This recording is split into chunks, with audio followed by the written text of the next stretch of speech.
Olá! Hoje a gente vai olhar para uma questão que tem milênios de idade, mas por um ângulo bem diferente, o de uma sala de tribunal. A gente vai usar os princípios da prova circunstancial para construir um caso sobre um evento que aconteceu há 2000 anos.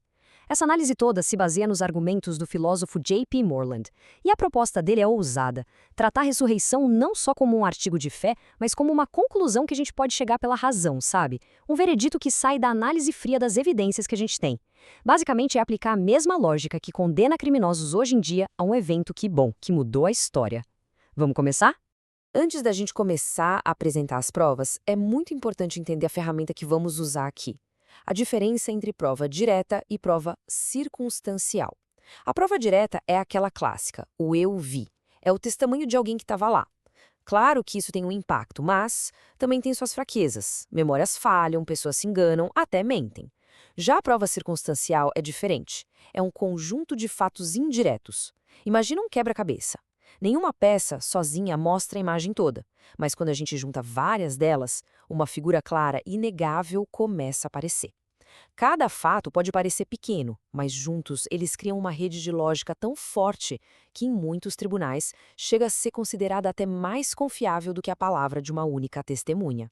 Para entender o poder disso, vamos pegar um exemplo bem moderno. O caso de Timothy McVeigh, o responsável pelo atentado em Oklahoma City. Ninguém viu ele plantando a bomba. Não tem um vídeo dele fazendo isso. Prova direta, zero. E mesmo assim, ele foi condenado.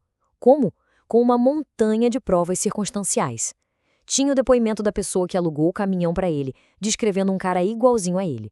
Tinha o recibo da compra de fertilizante, que era o principal ingrediente da bomba. Tinha resíduos químicos nas roupas dele. Tinha o depoimento de amigos que ouviram as ideias extremistas dele. Nenhuma dessas coisas, sozinha, provava o crime. Mas tudo junto contava uma história completa, coerente. Uma história que levou um júri a uma conclusão unânime. Essa lógica de investigação que a gente vai aplicar agora. Ok, então o nosso roteiro vai seguir os passos de um julgamento. A gente já entendeu a validade da prova circunstancial. Agora vamos ouvir as testemunhas, tanto os discípulos quanto os que não acreditavam. Depois vamos analisar as provas materiais, as mudanças culturais gigantescas da época. E por fim, vamos pesar tudo isso junto para chegar num veredito e num desafio final. Vamos agora para a nossa primeira categoria de provas. É hora de chamar as testemunhas. Num caso antigo assim, claro que não temos depoimentos gravados, mas temos algo que talvez seja até mais poderoso. Vidas que foram completamente transformadas. A gente não vai analisar pessoas que só disseram ter visto algo, mas sim pessoas cujas vidas viraram de cabeça para baixo por causa desse suposto evento. Inclusive aqueles que eram seus maiores inimigos. A primeira evidência é a transformação, assim, radical dos seguidores de Jesus. É preciso entender o cenário da época. Quando Jesus foi crucificado, seus discípulos desmoronaram. Eles fugiram, se esconderam, negaram que o conheciam. Para a mentalidade daquele tempo, um Messias crucificado não era um herói, era uma falha, uma maldição de Deus. O movimento tinha acabado. Fim de jogo. Mas, poucas semanas depois, esses mesmos homens e mulheres reaparecem, sem medo nenhum, proclamando uma mensagem que parecia absurda, que o líder deles tinha ressuscitado. E eles não só falaram isso, como mantiveram essa história, mesmo sendo presos, torturados e, para a maioria deles, executados brutalmente.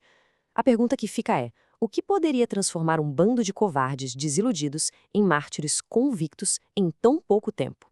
E aqui o Moreland faz uma distinção que é crucial. Muita gente ao longo da história morreu por aquilo que acreditava.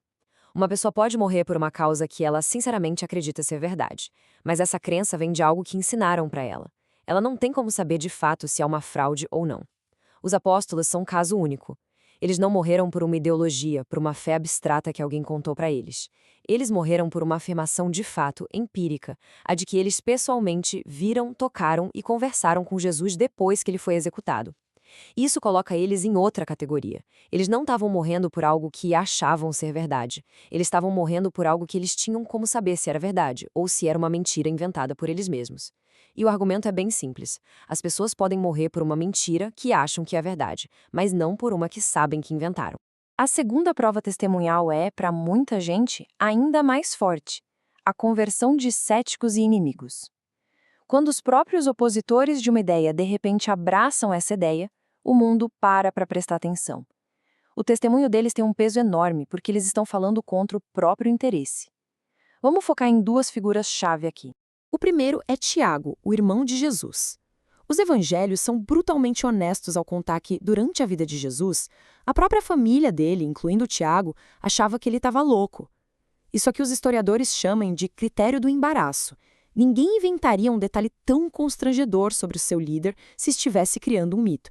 É provável que seja verdade justamente por ser embaraçoso. E mesmo assim, depois da crucificação, esse mesmo Tiago cético não só se converte, como vira o líder da igreja em Jerusalém, uma posição de altíssimo risco. Ele acaba sendo morto por causa da fé no irmão. O que aconteceu nesse meio tempo? A única explicação que a história nos dá é que Tiago também afirmou ter encontrado Cristo ressuscitado. O segundo cético é Saulo de Tarso, que a gente conhece como o apóstolo Paulo. E Saulo não era só um cara que não acreditava. Ele era o principal perseguidor da igreja primitiva. Como um fariseu super devoto, ele via esse novo movimento como uma heresia, uma blasfêmia que tinha que ser exterminada com violência. Ele viajava de cidade em cidade para prender cristãos e consentia com a execução deles. E aí, no auge da perseguição, alguma coisa acontece. E ele se transforma no maior missionário e teólogo do movimento que ele tinha jurado destruir. Nos próprios escritos dele, ele atribui essa virada de 180 graus a um único evento, o encontro com Jesus ressuscitado na estrada de Damasco. É bem difícil achar outra explicação plausível para uma mudança tão radical e, sinceramente, tão autodestrutiva em termos de status e segurança pessoal. Agora a gente sai do banco das testemunhas e vai para as provas materiais. No nosso caso aqui, não estamos falando de objetos físicos, mas sim de mudanças sociais e culturais gigantescas, repentinas e que duraram muito tempo. Elas funcionam como as impressões digitais de um evento que causou tudo isso. É como um sismógrafo registrando um terremoto. A história registra as ondas de choque de eventos que mudam tudo. Para entender o tamanho dessa pova, a gente precisa entrar na cabeça de um judeu do primeiro século. A identidade judaica não era uma escolha pessoal. Era definida por um conjunto de práticas religiosas e sociais de milênios que eles acreditavam ter sido ordenadas por Deus. A lei de Moisés, o sacrifício no templo, a guarda do sábado. Abandonar essas coisas não era como mudar de time de futebol. Era trair sua história, sua comunidade e, na visão deles, a própria alma. E mesmo assim, da noite para o dia, milhares de judeus começaram a fazer exatamente isso. Esse slide aqui mostra a dimensão da revolução.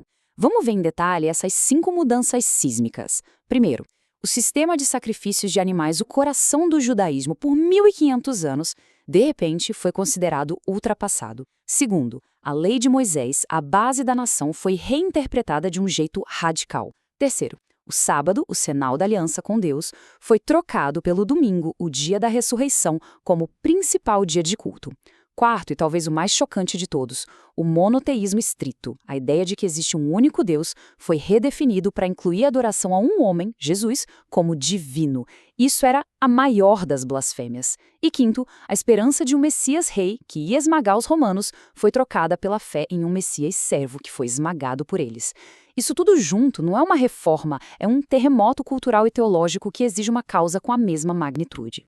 A quarta prova material está no surgimento de 2 cerimônias novas e centrais, a ceia e o batismo. Rituais são como o DNA de uma comunidade. Eles mostram as crenças mais profundas daquele grupo. E o que chama a atenção aqui é o foco bem estranho desses rituais, que apareceram logo no comecinho do movimento. Pensa só na ceia ou comunhão. Os primeiros cristãos se reuniam para celebrar a morte do seu fundador. Isso vai contra qualquer lógica. A crucificação era o método de execução mais vergonhoso e degradante que existia, reservado para os piores criminosos. Era um símbolo de derrota, de humilhação, porque um grupo transformaria a ferramenta da maior vergonha do seu líder no seu ritual central. É como se os seguidores de um político assassinado se reunissem para celebrar a bala que o matou. A única forma disso fazer algum sentido, argumenta o Moreland, é se eles não viam a cruz como o fim da história, mas como o começo de uma vitória absurda, a vitória sobre a própria morte, confirmada pela ressurreição. A nossa última prova material é o próprio surgimento da igreja cristã. Tenta imaginar um observador neutro lá no ano 30 d.C. De um lado, o poderoso Império Romano, com seus exércitos, sua engenharia, suas leis. Do outro, um grupinho assustado de pescadores e camponeses de uma província distante, cujo líder tinha acabado de ser executado como um criminoso. Em qual dos dois seria a aposta para moldar o futuro do mundo? A resposta parece óbvia, né? No entanto, contra todas as expectativas, esse movimento, com uma mensagem que era loucura para os gregos e escândalo para os judeus, não só sobreviveu à perseguição, como se espalhou como fogo pelo império. O historiador de Cambridge, C.F. de Moe, coloca o desafio de um jeito muito bom. O surgimento da igreja é um fato histórico, um buraco na história. Se a causa não foi a ressurreição, que outro evento com força suficiente os historiadores podem sugerir para preencher esse vazio e explicar um dos fenômenos sociais mais improváveis da história? E agora a gente chega no coração do nosso caso. É como os fios de uma corda. Cada evidência que a gente viu talvez possa ser questionada sozinha, mas a força da prova circunstancial não está em um único fio. Está na forma como todos eles se trançam, apontando para a mesma direção e criando uma corda de lógica que é quase impossível de quebrar. Então, vamos resumir o caso em 5 fatos históricos que são aceitos até por estudiosos céticos. 1. Os discípulos, de repente, foram do medo à coragem, dispostos a morrer pela sua afirmação. 2. Céticos e inimigos importantes como Tiago e Paulo se converteram radicalmente. 3. Instituições sociais e religiosas judaicas de milênios foram subitamente abandonadas. 4. Novos rituais focados na morte e ressurreição surgiram imediatamente. E 5. A igreja explodiu em crescimento contra todas as probabilidades. Então, o desafio crucial é este aqui. Não adianta achar uma explicação para um ou 2 desses fatos. Uma teoria alternativa para valer precisa explicar todos os 5 de uma vez, de um jeito coerente, sem se contradizer. Teorias como a alucinação em massa, a criação de um mito ou o roubo do corpo, elas podem até tentar explicar um ponto, mas geralmente falham em explicar os outros.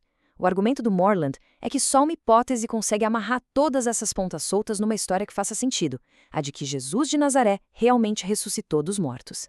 Para fechar nossa análise jurídica, nada melhor do que ouvir o veredito de alguém que passou a vida inteira pesando evidências e defendendo casos no mais alto nível, um dos advogados mais bem-sucedidos da história moderna. Esse é Sir Lionel Lockwood. Ele está no livro Guinness de Recordes pelo maior número de absolvições seguidas em casos de assassinato, 245. Ele não era um teólogo, era um mestre da lei. Um cara cujo trabalho era achar brechas, inconsistências e a famosa dúvida razoável nos casos da promotoria.